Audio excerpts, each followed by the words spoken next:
Hello, everyone, and welcome to another episode of FTU Life After the Military. I'm your host, Tony Rodriguez, and today I'm joined by Melanie and Jason Fisher. Um, on LinkedIn, I saw Melanie's feed, Jason's videos that he was putting out on YouTube, discussing his transition from the military, and I reached out to them because I thought they would have something of value to add to this podcast. So to both of you, thank you very much for being on. It's a true pleasure to have you. And just so you know, I get this question every once in a while. FTU, right? I get asked, what's FTU stand for? Well, when I went into basic training back in 2000, I was at Fort Benning. And that initial PT test that you take, right? I kept hearing, I got another one for FTU. Yeah, here's another one for FTU. I thought like it was the guys who went to like the super units, right? The super soldiers, the Captain Americas. It wasn't until later that I found out that it stood for fat, tired, and useless. And so now that I'm out, I've seen some of my friends. It's like, bro, we retired from the military, not from life. Like, you don't have to put on 300 pounds overnight. We're all going to put on a little bit of weight. That's fine, but like, let's do it gradually, right? So that's why it's FT, life after the military, because we don't have to be fat, tired, and useless. One at a time. So thank you for being on, and I'll pass it over to you guys now. I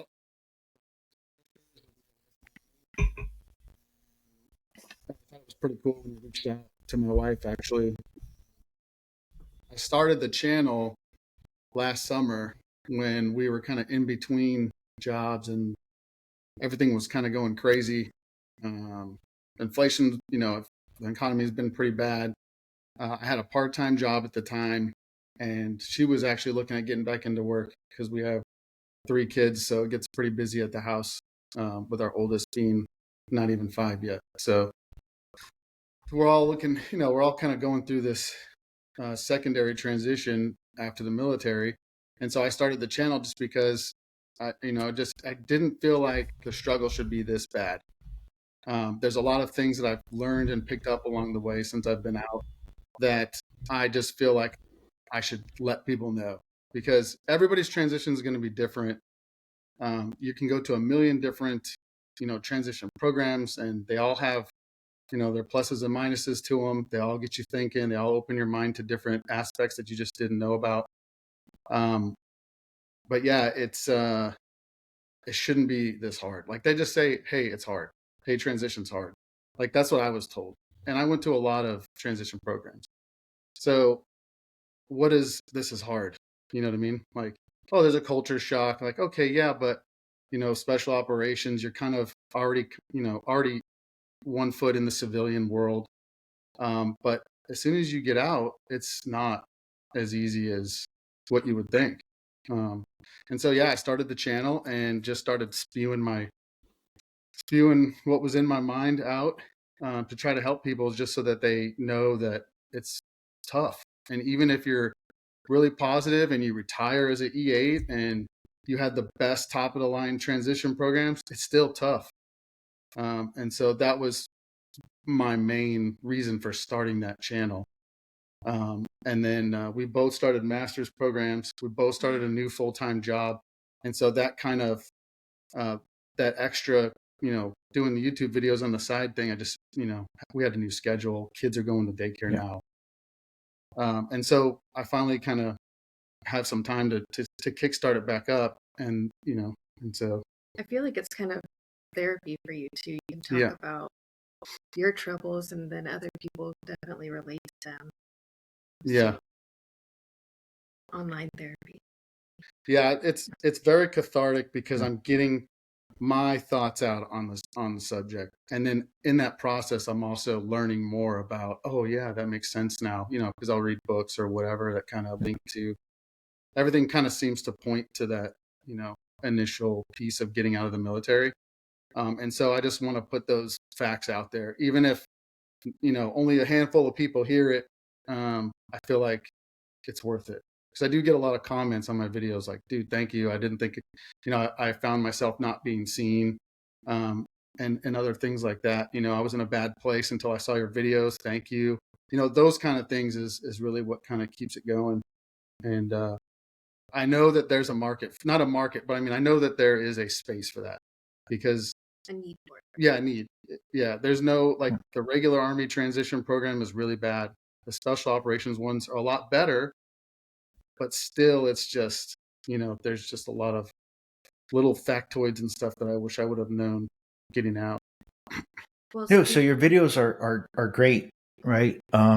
Because you in your videos you're speaking a language that people who are transitioning understand, Hmm. right? The people who are in these programs are speaking regular civilian speak. And so I know going through all the transition programs, I didn't listen to a single person, not a Yeah. single one. The only time I paid attention was when I went for my final stamp. That was it. Hmm. It's like, just give me my DD 214 so I could leave. Like, Yep. and like I said, my transition I was probably the luckiest person on the planet because I did not want any assistance. I didn't network. I don't need anybody's help. I'm just going to do it on my own. Right. And so I know I was extremely lucky because I also knew that I need to get out in 2022 because there's still jobs from the COVID shutdown. And if I would have gotten out a year later, I wouldn't have found a job. I would not have. I know that. So yeah, thank you for your videos.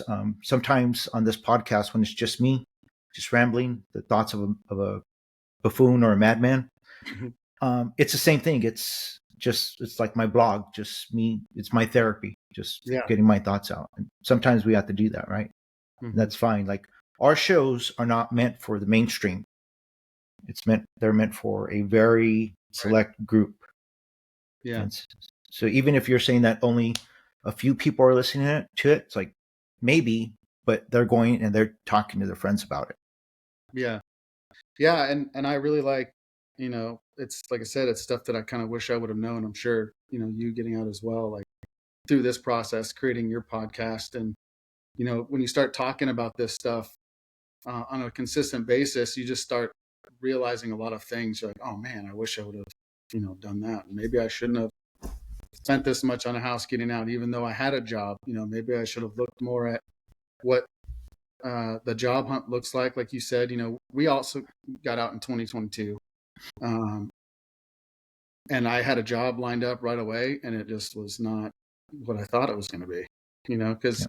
I was going through those transition programs, and like you, I didn't really want help. I wanted to figure it out on my own. I guess you could call it being stubborn. Yeah. Um, So it's stubborn, or are you persevering? I think Right. it's a little bit of both. Yeah. I mean, yeah, it's persevering for sure, but I think that 20 years of that indoctrination of never Yeah. quit and Yeah. this and that kind of puts you in that mindset. And so, when I was going through these programs, because you take a bunch of tests on like what you want to be when you grow up, because I had no idea what I wanted to do when I was getting out. I was infantry the first half of my career, and I was civil affairs the last half of my career, and you could really do anything with that. Like, there's no, and Yeah. I watched Marilyn's podcast as well, and she was talking about project management. Everyone's like, man, you should get a PMP and you should get this and that. I'm like, why would I do that? Like, yeah, we did projects, but I didn't like do a software design. Like, translating that experience over would be very difficult. And so all of my tests that I was taking was like, hey, you should go be a sales guy. And, because I was all about, I want to make a bunch of money, work 5-10 years, and then be done. Yeah. And then I got that first job, and I was like, man, I must be too indoctrinated, because I couldn't see past the profit part. Like, I couldn't stay in the mindset, well, I'm only doing this for the money, and then I'm going to retire after 5-10 years or whatever. I want to make a bunch of money and be done, take care of the kids. But it was like empty. Like, going to work every day was just so much anxiety, and it just wasn't uh, it wasn't good at all. It wasn't a good situation. So you mentioned that you use some transition programs. Mhm. I guess, which ones did you use? Yeah, so I was working at the schoolhouse at SWIC. I was the first sergeant for Bravo Company for 3rd Battalion that trains the civil affairs folks. And there's a guy there who was also working at SWIC named Drew Stamp, and he's a E7. He might be an E8 now. I'm not sure if he fully got out or what, but he was in the middle of getting out, and he was giving finance classes, like basic finance stuff, like because that's what he wants to do when he gets out, is he wants to be a financial planner. And then he told me about. I went to see him for a finance thing, but he told me about the Honor Foundation, how they were going to have a 3-day transition course. And so I went to it, and I was blown away. Like in 3 days, like I actually cried in front of a bunch of random people because they had us tell stories, and because you're trying to figure out your why, like what's your reason for being or whatever. And I cried in front of a bunch of strangers. Like I was like, what the hell? Where did that come from? Because this was still like 2 years out. Like I wasn't even, I hadn't even said really I'm going to retire yet. I don't remember. But that kind of opened my door to that process, and I wanted more of it. And so I signed up for the full 2-month Honor Foundation course. And then Drew told me about another course. It was moving from we to me. And it was a transition course for anybody. It was special operations or whoever. It was a paid course. They came out and they gave us some different assessments, and it was the same kind of thing. You're talking through different stories, different parts of your career, and trying to figure out how that translates to life on the outside. And it left me wanting more. And then when I went to the 2-month Honor Foundation course, I was like, oh man, that's probably the most professional thing I've ever done related to the military. They are so professional. Everything is locked in. They have a really cool curriculum. You get assigned a personal life. I call him life coach, but it's an executive coach who kind of talks to you, once a month or so, and gives you pointers. Like if you're talking about interviewing for jobs, and then they can also use their network to kind of get you in the side door. And it's a really great program. And then I also did one after that at Dartmouth called the Next Step Transition Program. It's a Next Step Transition to Business. And that one anybody can go to as well, regular Army or special operations. That one's really cool because they basically take an MBA program at Dartmouth at the Tufts School of Business, and they smush it into a couple months. And they have the MBA staff teaching the different blocks. And so you're kind of learning, like, what's a budget look like, and what's this look like everything about a business. And you're paired up with other veterans and elite athletes. So people that are retiring from sports, people that are retiring from being Olympians. And you don't think about it, but they're going through the same process, right? They're transitioning from this full-time, I'm just doing this one thing, I'm hyper-focused, I'm an elite athlete, Olympians, top of their game, and now they're going to what? They're saying they have the same kind of process. So it's a really cool program because you kind of see that even civilians transitioning are having issues like that. So I thought that was really good. So those are the programs that I managed to do before getting out. And then I still had a really tough time transitioning after all these cool programs and taking the tests and figuring out what I want to do, all that stuff.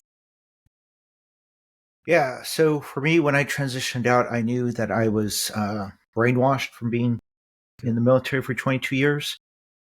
And so I took a job on Fort Bragg to help me learn how to be a person again.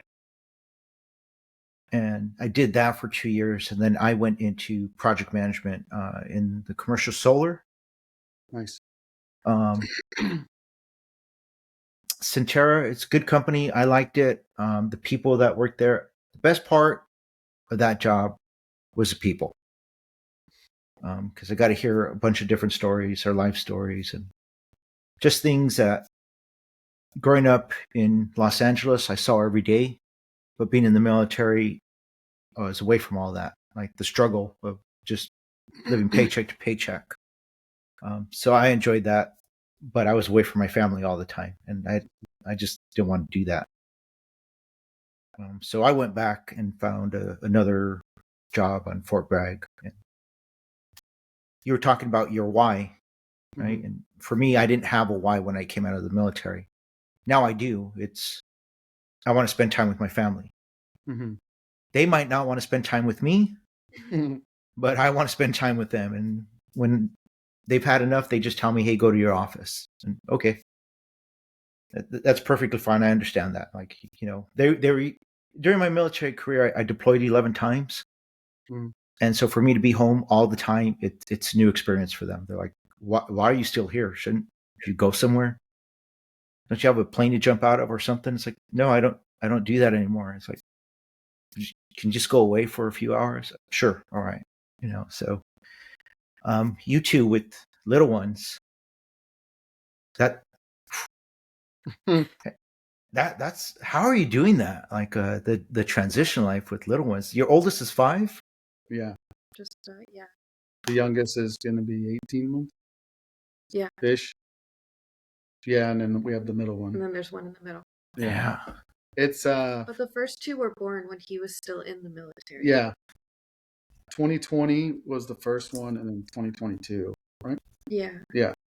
And then I retired. Actually, she was born right before I got out in 22, because I got out in October 22.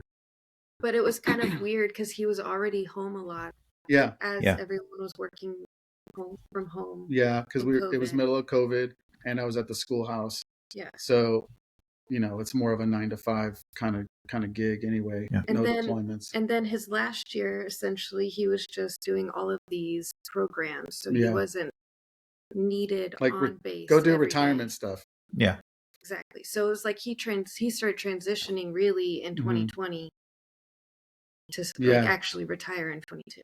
Yeah, because it came down to the E9 list. They changed the promotion things, which I was slightly behind. It's all about timing, obviously, when you get up in those senior ranks like that. And I was slightly behind. And I had told myself when I first joined at the 18-year mark, if I'm competitive for E9, then I'm going to stay in. I wanted to stay in. But at 18 years, I was looking at another list to even be competitive. And since they had changed that promotion thing, you're competing against guys that are on the line units, deploying and doing all the cool guy stuff operationally. And so it increases the competition. It resets every year. So I'm like, okay, well, best case scenario, one more year. Now I'm competitive on the list. So let's say I'm top. Okay, cool. That's another 2 years to pin. So that puts me at 21 years. And then I'm not going to just be a staff sergeant major. Like, I want to be a command sergeant major. So, that's another 3 years. So, I was looking at 5 years if everything went according to plan, which it never does. And so I just made the decision, like, nah, it's time. No, time to get out. So I had that same discussion, but I broke the math down for the sergeant major. And it's like, you understand that I'd be losing money? Mm-hmm. It's like, if I found a job just conservatively making $65,000 a year, by the time I get out as a sergeant major, I would have to make, I don't know, find a job making $175,000 to make that money up. It's like, that doesn't make any sense. Right. And honestly, I don't know too many people, even at senior ranks, that get out. It's very tough to get out and get a job making like over 100K when you first get out, no matter what rank you are. Yes, there are people that do it, and I love that. I think it's awesome. Like, some people get out and they go right into these jobs, making 180. I'm like, holy cow, man! Like, that's awesome. Yeah. But most people, you're starting over somewhere, and I think that was one of the things that hit me the hardest, because it's not that you're full of pride, but you're at a certain stature in your military career. Like, your place, right? It's easy in the military because you have a rank, or whatever, and you're in a position. But then you get out and you don't have anything. Like, you're not in a position. You're in no position whatsoever. And even if you're at a job, like I was at a sales job, I'm just a cog in the wheel. There's no position there, right? So that's the other part that people don't realize until it hits them. Like, man, why does this suck so bad? Well, it's because, one, nobody cares about your service. I said that in one of my first videos. Like, nobody cares about your service, and you're not going to be rich. Just know that coming out, So yeah, it's kind of an eye opener, though. It's like, man, I didn't really think about how important that was to have, a position of not necessarily authority, but just knowing where you're at in life, knowing what your next level is if you wanted to stay in, knowing you know, the left, right, Yeah. near far of the target. When you get out, you just don't have that anymore. So that's one of the tougher things to kind of reckon with. So fortunately for me, my 21 of my 22 years was there at Fort Bragg. I was in the 82nd and then went over to Civil Affairs. In the 82nd, I tell people I was in the most hated squad, who was in the most hated platoon, the most hated company, in the most hated battalion, in the most hated brigade in all of the 82nd. So we were just treated like garbage every day, Mm-hmm. right? And so going over to Civil Affairs, it was better, right? But I was a Southcom guy. In Southcom, you're back of the line. Nobody Mm-hmm. cares about Southcom, right? Yeah. So getting out, working in this project management position, I had people calling me sir. I was like looking around, like, who are you talking to? That was an adjustment for me. What I don't like to give credit to the military too much, but I have to. The treatment that I got in the 82nd, being treated poorly, Mm-hmm. helped me be humble and treat people with respect in the construction industry. Mm-hmm. Which I didn't realize how far that went. Just saying please, thank you, and you're welcome. Yeah. They were looking at me like, just saying thank you. Hey, thank you for your hard work. I really appreciate it. Like, what are you doing? Everybody was looking at me like I was drunk. Yeah. Why are you messing with me? Yeah, it's like, why are you thanking me? It's like, you do a good job. Thank you. Yeah.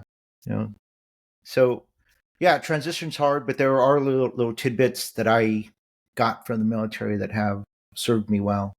Yeah. Yeah. I think just the soft skills that are ingrained in you in the military are very helpful in the civilian job market. The problem is getting into a job.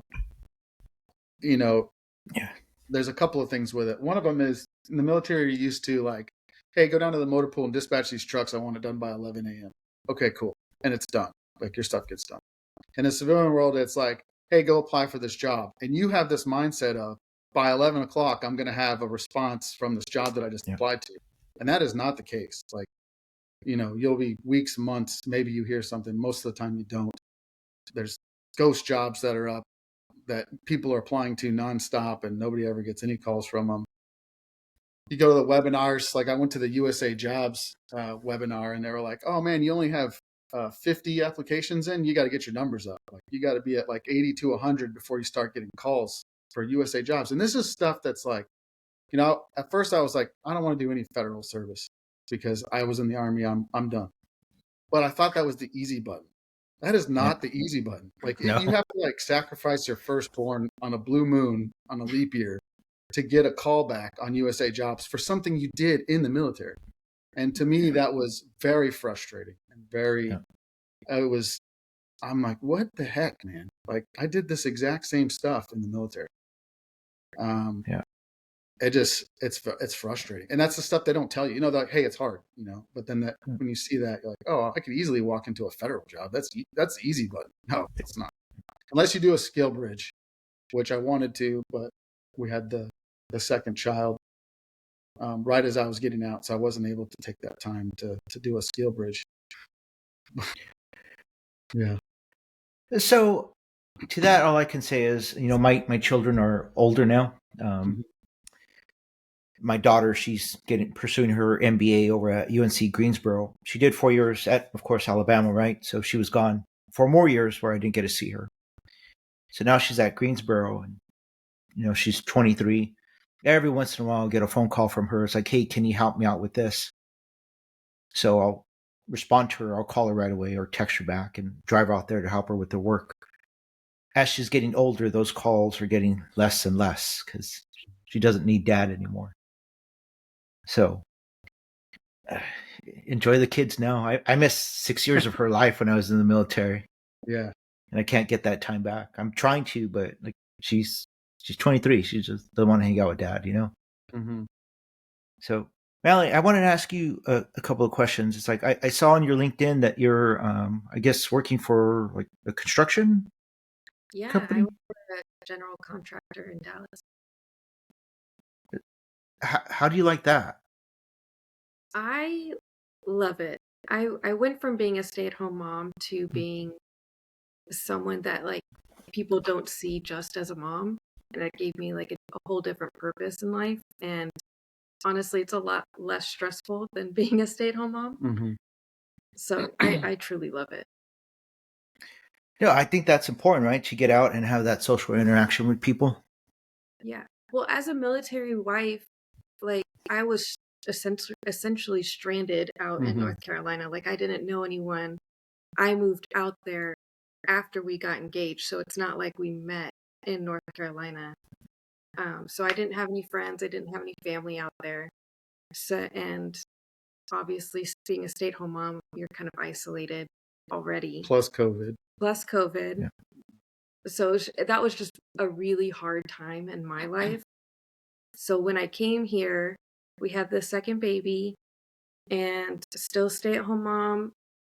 Then we had a huge hailstorm Mm-hmm. and we needed to replace our roof. So I was like, okay, I'm going to go back to work. Yeah. And now I feel like a second purpose for life. Mm-hmm. She had her transition we were all kind of going through it at the same time. Yeah. I mean, all the big stressors in life, we had them all at the same time. yeah. And that was the other catalyst for me starting my channel, is because it was like one thing after the other. Like AC goes out, dog needs, $500-$600 worth of vet stuff, and then roof goes out and cars go out, and we're like, what the heck, man? Like we went from fine to like, oh crap, like, hey, can I wait a week to pay you? Because if I pay you, then I'm only gonna have, enough for gas this week. Mm-hmm. Yeah. So you go from like super fine and everything's great to like boom, like holy crap, like what is going on right now? That is very true. Everything is very set up for you in the military. Mm-hmm. Once you get out, it's just kind of like you're on your own. Yeah. Which is totally fine, but there's nothing to like get you prepared for it. Like there's no financial literacy. There's no there is counseling that you can have, but they don't really advertise it very well either. So you don't really know how to manage your emotions when all of these stressors happen. Mm-hmm. And it's all of them at once. Like, okay, on fire. the low key example was we had our third, and you have 90 days to put them in TRICARE, right? In the military, I don't think you have to do anything except for say I had a kid, and it's automatically added and everything's fine. Granted, we had done it twice before, so I don't think we had to do anything different. Right. But I forgot, right? So he was born in January, so February, March, April. So May, he goes and has his 4-month-old appointment. And then it's like, hey, you owe us money for this medical bill. I'm like, well, he's on TRICARE. Like, just call them. Well, I never put him on. Like, I got him enrolled in the VA system, and I thought I got him enrolled in DEERS. I thought they were connected, but they're not. So when I went to go get him enrolled into the VA system, I neglected to get him enrolled in DEERS. And then so for like the rest of the year, we were like, oh crap, like he needs this $800 here, $800 there. Yeah. So it was, just little things like that. Like you don't think about that kind of stuff. Like, oh, I got TRICARE, I'm good. No, dude, you still, like, now that you're a civilian, now you actually have to take the time and go through everything. Like, because if you miss one little thing, now you're behind, or like moving over here with, disability, you don't have property tax in Texas. So, but because of when we moved in and we waited to submit that paperwork, we had to wait until the following tax assessment year. So we were paying all that extra money for the mortgage. So that played into like little things that you don't even think about. You don't think about that kind of stuff really. But there's nobody to give you these tips and tricks. Right. And I feel like there could be like a manual written about everything. Yeah. And there is. I'm sure you read them too. Was it the Mission Transition book? Like there's some real popular ones kind of floating around on LinkedIn. So I'll be honest, I just very pig-headed. Yeah. And so when Alabama played in the Rose Bowl, Nick Saban's last game, I flew out there and I met my friend. I took him to the game. I rented an Audi, right? I've never driven an Audi before. fancy. Well, I own a BMW because, after all those years of riding in Humvees, it's like, yeah, no, I'm going to buy a car that I like. Mm-hmm. I drove around for 2 days, could not figure out how to adjust the volume on that car because I refused to read the manual. Mm-hmm. That's true. And my friend got in, he started driving just within 10 seconds. It was changing the channels, adjusting the volume. It's like, how'd you do that? It's like, I've driven this before. That's just who I am. I'm going to do me however I want to do it. I'm going to figure it out, which is not the best idea when you transition out. Mm-hmm. So, but if you're not going to read the manual, you could look something up on YouTube, Mm-hmm. yeah, which is kind of our idea. yeah, and no, and that's good. But again, this podcast started it just so people could like figure out like I know you think that you're going to submit 2 applications and Right. that people are going to hire you, or you think that there's a line of businesses waiting outside your base, your post, of just like waiting for you to come out so they can offer you $1 million job. It's like that just isn't the case. I easily submitted about 100 applications. Yeah. And people were like, "What you?" I stopped tracking it. Yeah. I kind of would have tracked it. Mm-hmm. I know a method of tracking it on, make an Excel spreadsheet and tracking your job up. That's what you should do. I didn't know that it was going to be that difficult. Well, you didn't know it was going to be that many either. That Right. you'd have Like to you try said, it. I'm going to throw in 2 applications. People love soft guys. People love veterans. Everyone cares about your service. I'm going to be rich. And then you start applying, and you start applying for some jobs like, all right, I'm going to humble myself. I'm going to apply for this like $20 an hour, gig, Yeah. and no callbacks. And you're like, you start doubting a lot of things. Yeah. So I hold a couple of master's degrees and working on my PhD, and I thought, okay, like my resume, my education, I went, got my PMP. It's like, yeah, I'm not going to have a problem, right? And I wanted to work for the state of North Carolina for their like criminal division, right? Doing something because that's what my master's in. One is public administration, one's in criminology. And I got an interview for a pretty high position. And then when I went, they were asking me questions and they were nice about it, but you could see like, yeah, I have no chance of getting this job because my skill set for the military didn't transition to what they needed. Yeah. It's like, so no matter how I worded it, because those answer their questions spot on. It's like, you don't have the background in law enforcement that we need. Mm-hmm. Thank you for coming. We did our job by having a veteran here. We checked the box. Yep. You can see your way out. Yeah, I think that's one of the biggest things that some transition programs, they talk about it, translating your experience from the military. If you're in one of those jobs that's like infantry or even civil affairs, like there's some little niche things you can get into with civil affairs, but it's very few and far between. It's very specialized if you're trying to get into those, roles like embassy roles or whatever. But your experience in the military is 1,000% different. Unless you're in like IT or a medic or something like that, where your skills directly translate. But even those guys have to take the civilian versions of those certifications. I know the military, like for IT specifically, the military has those. You still have to do, Sec Plus and Net Plus and A Plus and all those different certifications that translate into the civilian market. And with your experience working on networks and stuff, it's easy to transition. Like if you have a specific skill set like that, should get a job no problem because you're a veteran, you have experience in that specific field doing those specific things, and you have the military soft skills to sell yourself and get these jobs. And those guys do really well looking for work because their skills directly translate. But guys like us, combat roles like that, none of that translates. Now you can talk a sweet game. Like I talked a sweet game and I got into my sales job, no sales experience. I networked my way into a sales organization. I got involved with all these communities and got into it. I knew exactly what I wanted to do. I did all my research, read all the books. I could talk a big game. But then when I got to boots on the ground in the job, I'm like, wow, no, I oversold myself somehow and got this job, Yeah. and I'm way over my head, you know. And that's what a lot of people I talk to say as well. Like they get into these jobs thinking their military service closely relates, and yeah, you can kind of when you start doing that with your resume, like yeah, pulling guard is kind of similar to doing X, Y, and Z. Yeah. But then you get there and you're like way over your head. So I switched over. I looked at, I started the sales thing and I was like, well, I like IT. I kind of want to do IT, but even that, you have to have 3 to 5 years experience in IT to do cybersecurity stuff. I thought my security clearance would just kind of carry me into one of those jobs with my certifications, but I have no experience. So Yeah. the certifications meant nothing, with nothing to back them.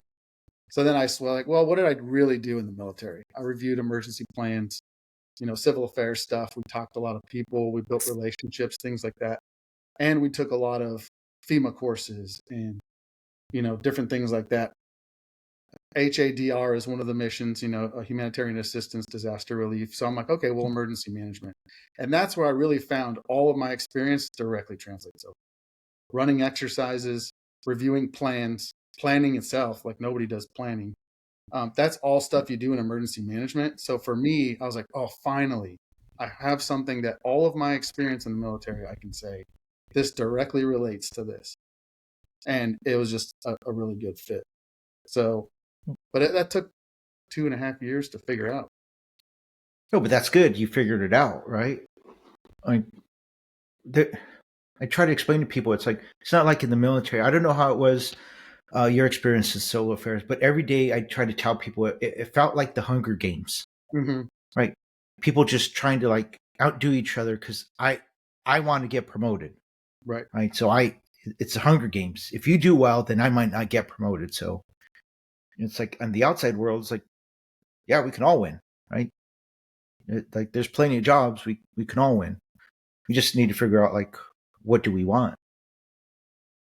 For me, that job in commercial solar was awesome, but nobody ever told me how many hours construction workers actually work.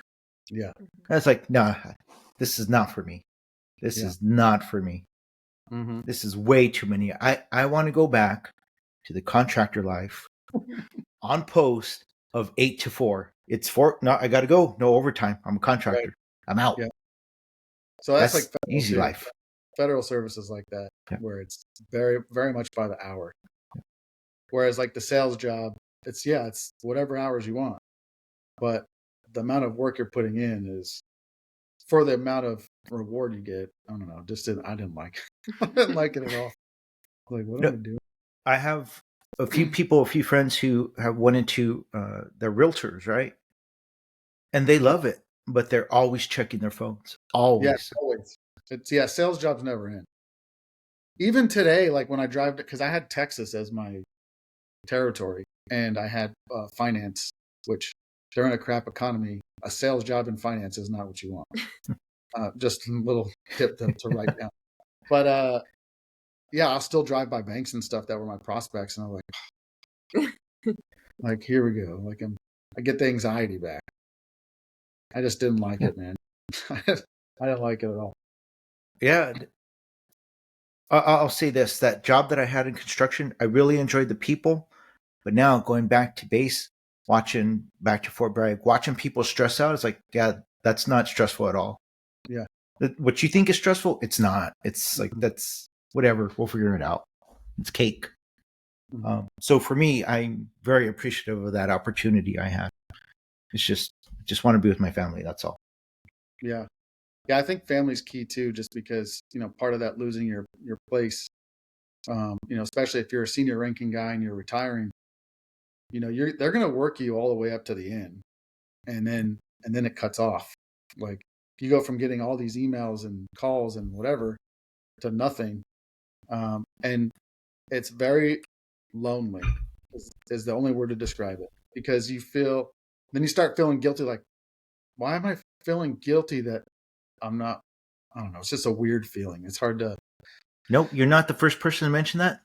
For me, it was the quiet. Yeah, it's the quiet. Yeah. My phone isn't ringing. I'm not getting texts on WhatsApp, Signal, Wicker, regular Apple text messages, right? Mm-hmm. Why didn't you check your email? Not getting a check, asking me why didn't I check my email? All of a sudden, it just goes quiet. Yeah. Right. And that was weird for me. Yeah. And where I was going with that is that you have your family to lean on. And so that's where a lot of that, like, Yeah. oh, yeah, I got to focus in on what matters, And like, if you did 20 years in the military, like you're a hard worker, like you're going to want to do stuff and constantly go and you're moving 1,000 miles an hour. But if you have no support structure anymore because the door closes behind you and all you have is your family, like, you better hope you have a good relationship on your way out. I know a lot of people that don't have great relationships on the way out. They were deployed all the time. They're estranged from their family, blah, blah, blah. Now they're just getting out, and that's all they have because those emails stop, calls stop, and that's another one of those aspects they don't really talk about when you're getting out. That's really I've tough. talked to a few people who are not upset, I guess disappointed that when they're on terminal leave or like those 2 months before terminal leave starts, it's like nobody's called to check on me. It's like, Right. We got off the train. Yeah. The train's still going. And it's not even just about work stuff. It's like just your friends that are Right. Your friends. Right. It's like out of sight, out of mind. Mm-hmm. So, and I explain that to people too. It's like in the military, I relate it to like being in kindergarten. Everyone we meet, oh, my friend, right? In kindergarten, everybody you meet is your friend. My buddy. Mm-hmm. Right. But in the military, how many friends do we have? Like actual friends? They're like colleagues plus. Yeah. Because they're work colleagues, but you have a shared bond, you have a shared goal, and that kind of holds you together. Like I can't even say it on this podcast, but when you go through a tribulation together, you come together as a team. Trauma bonded, yeah. But those guys that you go through that with, unless it was like a serious combat situation or something, like I talked to a lot of my buddies from my cavalry days, 2006, 2007 deployment, which was really rough for us. I talk to a lot of those guys still. We always keep in touch. But like other guys that you just kind of go through, like maybe go through training together or whatever, and you're really close because you're bonded by that, that shared trauma.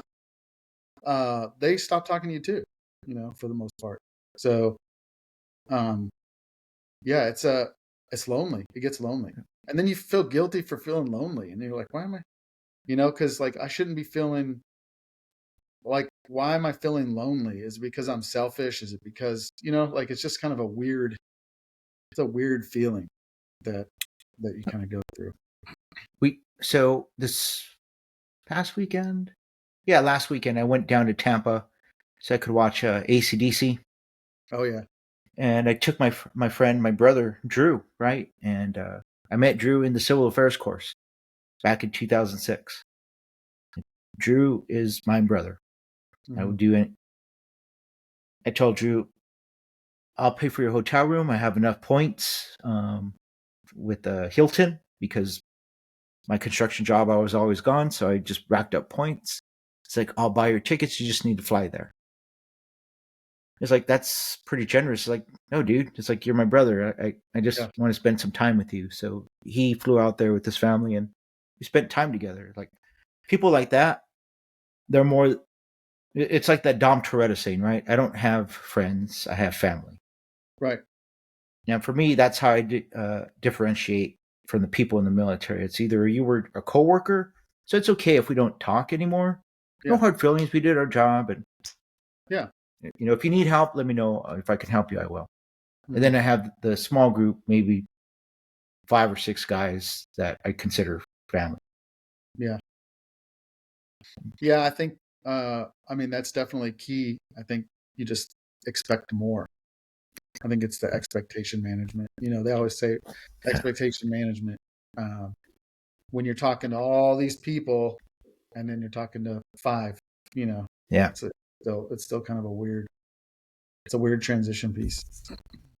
So my dissertation topic is I'm looking at doing a comparison between the United States and the UK and the training that the administrators receive at for the U.S. it's the VA, and the UK doesn't have a VA, so it's for their nonprofit organizations. To see like what training they receive. Is there a correlation between the training that they receive and veterans being homeless or being criminals? Because I don't know how many veterans are out there who just like went through the same stuff we went through and just said, screw it. Yeah. I'm just going to go commit a crime, or I'm just going to go live on the streets. I just don't care anymore. Yeah. I think that taking that path is a much easier decision than what most people would think. Just because a couple bad things happen and you get down on your luck or whatever, and then it just compounds, and then all of a sudden you're like, man, I really need to wait a week to pay it. Like, and you don't think that it's going to be like that when you get out. You feel like, oh, I did my 20 years or however long you served. You get maybe a little bit of disability. If you get the retirement pay, you get that. And you're like, oh yeah, I'll be good. I got TRICARE. Like everything's fine. And even then, with all the preparation you do, it's still like, it doesn't seem like a very, hard decision to make, because it's a lot easier to kind of fall back in on that mindset. You mentioned TRICARE. Have you used dental or vision at all yet from the private sector? Yeah. My wife was complaining. It's like, I had to pay $25. It's like, yeah, we're not in the military anymore. Yes, they're going to have to, there's a copay. Yeah. It's only $25. We're not Right. paying thousands of dollars for your teeth. Mm-hmm. So, but even that is an eye opener, right? Like, you don't, everything was paid for, taken care of in the military. It's like, Yeah. I think picking benefits just in general, like especially when you get in your first civilian job and they're like, hey, pick all your benefits. And you're like, what? What? Oh, how much choices? How much do I put in taxes? Wait, oh, you can't help me with that? Oh, how do I figure this out? So yeah, I was literally calling places. How did we find dental? I called, I think it was the pediatrician. I was like, hey, what dental thing do you recommend for kids? Like, yeah, you just don't know. There's a lot of stuff, you got stuff that stuff that you don't know, but exists, and you can do research. And then there's just stuff you don't know. And a lot of that stuff you don't know is the stuff that you get hit with when you transition out. You're like, oh man, I didn't think about that. Like life insurance, holy cow.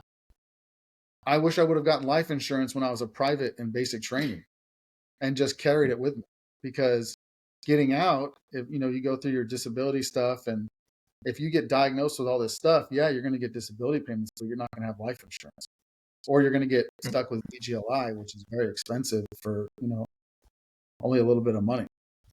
So I always recommend to people to just go get a quote for the life insurance, because you're under no obligation to take it.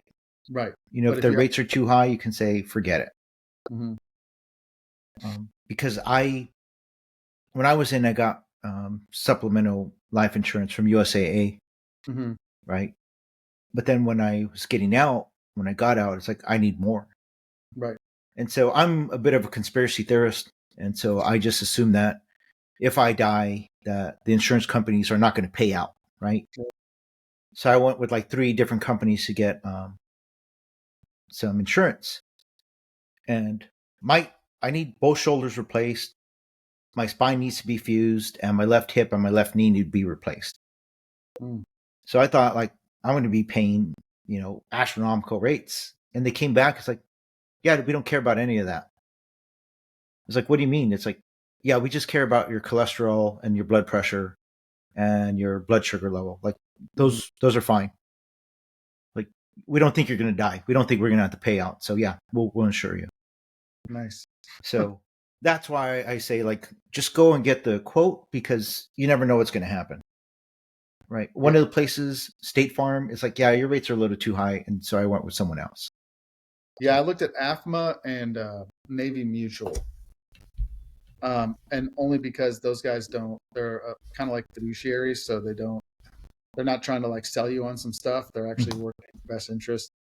But going through those transition programs and talking to Drew Stamp specifically, he wants to be a financial planner. I'm sure he has his degree now, but he was the one that said, these two companies, because they're going to look out for your best interest, and look at look at term life insurance. Don't look at anything else because it's all a scam. And but you have to be exposed to that to learn it, and not everybody's exposed to it. So luckily, I kind of hit that on the way out. I wish I would have hit it a lot earlier, but Yeah, definitely. And I learned that from my parents. Just term life insurance. Don't get anything else. Just get term. mm-hmm. But so when you retired, did you get the SBP? Yeah, we did. Yeah. Okay. I did, just because you never know. I mean, I got blown up quite a bit and had a lot of TBI and different things, and there's the statistics are out there, and while I feel great now, who knows?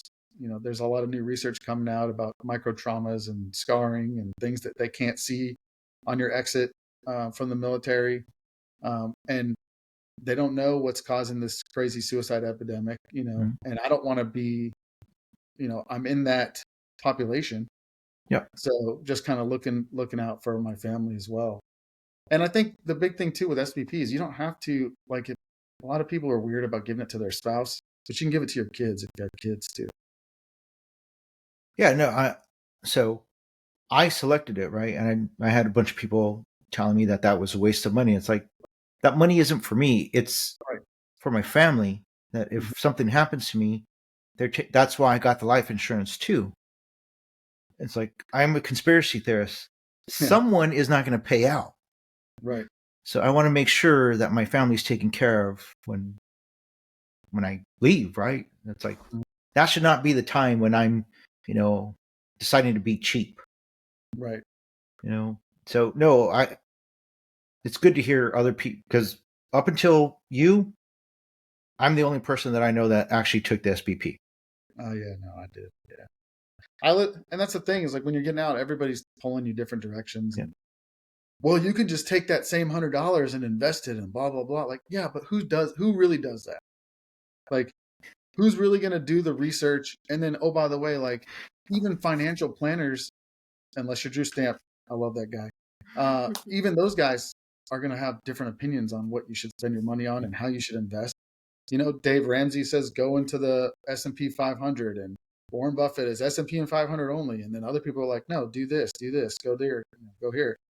You could take that $100 from SVP and put it here and make 12% or whatever. Like, yeah, but are you really going to do that? No, you're not. You're going to not even think about it. And then you're going to get out and the door's going to close and it's going to be too late. And then you're like, well, at least I have this extra $100 a month. But now if something happens to me, hopefully I was smart enough to get a supplemental life insurance while I was in or whatever, but most people don't even do that. So my response to guys that were in the military that were telling me that is, if you know so much about investing, why are you in the military? Yeah, why are you in the military? Yeah. Shouldn't you be vacationing in Monaco or something? Yeah. Like, you shouldn't be here talking to me. Right? It's like, so I knew some guys that were pretty savvy with investments, but it's like, yeah, this is not something I want to gamble with. Not with my family. No. Especially because it's a lot of research, and then those guys are obsessed. A lot of those, but yeah, I knew a handful of people that actually did their was it the TSP? They did a TSP, and then they did the one when you went to Iraq. It was the other one.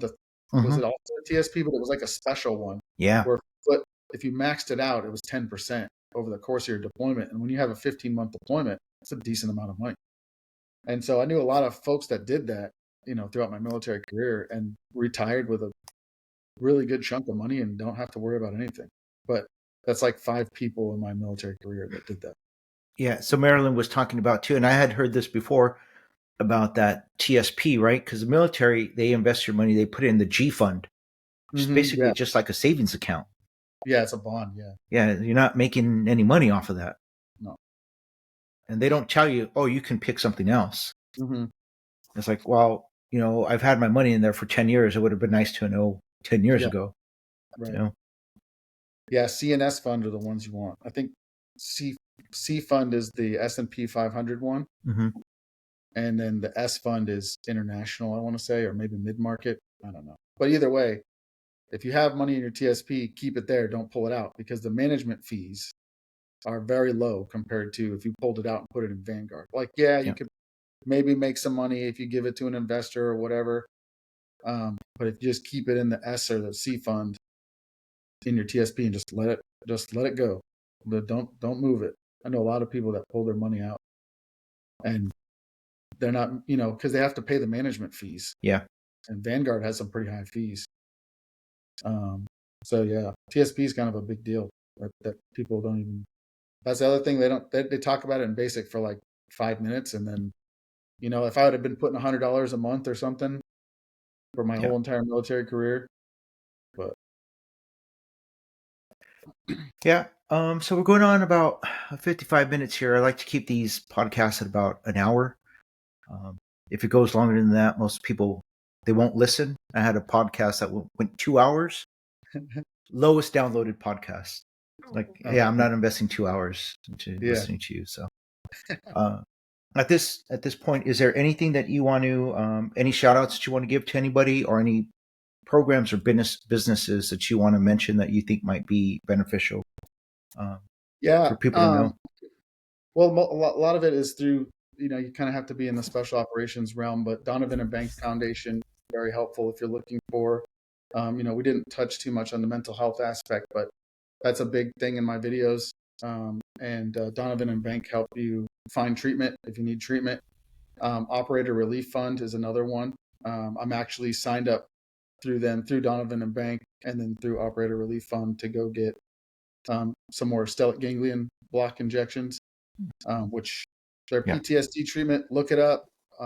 Changed my life.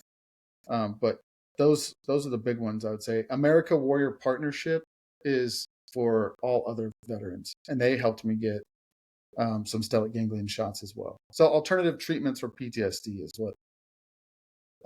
One of the other things you'll realize when you get out is all these alternative treatments that everybody's preaching, like Sean Ryan and everything. Health insurance doesn't cover that.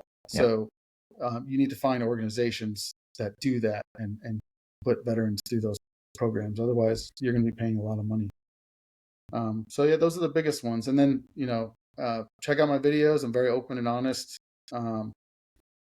I really like my content, but it's because I know that stuff that I wish I would have known. I just talk about things that I wish I would have known and try to get some people a heads up before they get out, so that they know that they know it's going to be tough. Everyone's different. Some people have it easy, but for most of us, it's very tough. So What's your YouTube channel again? it's called Control Your Chaos. Control Your Chaos. Okay. Yep, Control Your Chaos, and that comes from my why. I like to recreate the moment so that others can control their chaos. So just through stories and oration and my experience, because I like to learn things the hard way, I like to tell the stories of my hard learning so that you don't have to learn things the hard way. So that's the whole kind of goal behind the channel. Yeah, no. I think the more we do stuff like this, the better it'll be for people who are transitioning out. Yeah, 100%. Everybody wants to talk about the fairy tale, right? The fairy tale success story, but nobody wants to talk about reality. We need to address it. Yeah.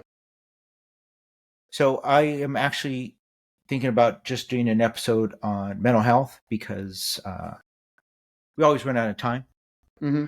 Right. So if you're willing to, I was thinking about inviting Marilyn back. Yeah. Because Marilyn's I told her on the podcast, and I'll tell everyone, Marilyn, her, Fernando, and Al, those are the three officers that, up until I met those three, I was like, I don't want to see an officer. Don't tell me anything about an officer. I just want to stab you in the face because you're all morons. And they changed my mind about officers. Just being a human and just treating enlisted people as humans. Mm-hmm. And so those three, again, I just want to say thank you for your service and thank you for treating me as a person. But I'd like to have Marilyn back on here, so we can maybe have like a round table talking about mental health. Yeah, I'd like that. So Cool. I'll reach out to her and we'll see what's convenient for everybody. Okay, sounds good. All right. So again, everyone, just remember you have something that makes you special. You have something that makes you unique. Identify what it is, maximize it to its fullest potential, and I know you'll be successful. So until next time, zot, zot, zot, and roll tide.